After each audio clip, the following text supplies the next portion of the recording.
Hello guys, Malayali from India, directed by Dijo Jose Anthony, producer Liston Stephen, music Jakes Bijoy, and written by Sharis Mohammed, and finally Nivin Poli in Malayali from India. Movie ഒരു നല്ല മൂവിയാണ്. നല്ല movie means ഈ patriotism അങ്ങനത്തെ കാര്യങ്ങൾ സംസാരിക്കുന്നുണ്ട്. ഒരു feel ഗുഡാണ്. നമ്മൾ ആ ഒരു 2.5 മണിക്കൂർ ടൈം എൻജോയ് ചെയ്തിരുന്ന് കാണാൻ പറ്റും.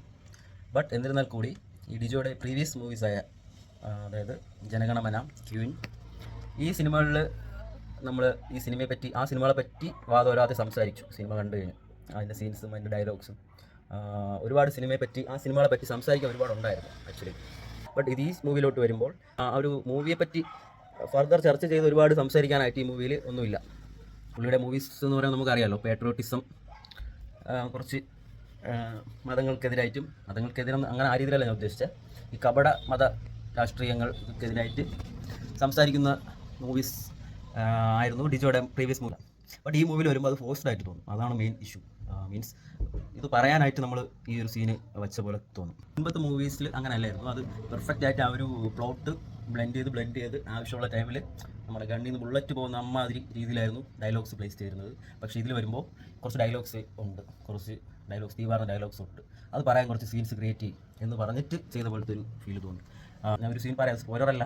ഒരു സംഘി പോലത്തെ ഒരു പാർട്ടിയുടെ ഒരു മീറ്റിംഗ് നടക്കുന്നുണ്ട്, ചെറിയൊരു കമ്മിറ്റി, ലോക്കൽ കമ്മിറ്റി പോലെ. അപ്പോൾ അതിൽ കുറച്ച് ആൾക്കാർ ഇരിപ്പുണ്ട്. അപ്പോൾ അതിൽ ഈ നേതാവ് വന്നിരുന്ന് പറയുന്നത് നമ്മൾ ഈ മതം ഈ രാഷ്ട്രീയത്തിൽ കുത്തി വയ്ക്കുന്നതിന് ഒരു ലക്ഷ്യമുണ്ട്.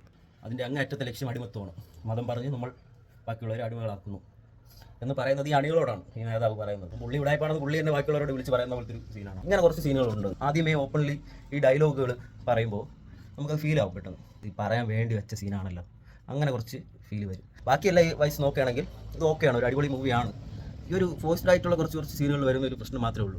ഫീൽ ഗുഡാണ് സത്യം പറഞ്ഞാൽ. ഇതിൽ വേറെ ഒരുപാട് കൂടുതൽ സംസാരിക്കാനൊന്നുമില്ല, ഒരു ഫീൽ ഗുഡ് മൂവി അത്രേ ഉള്ളൂ.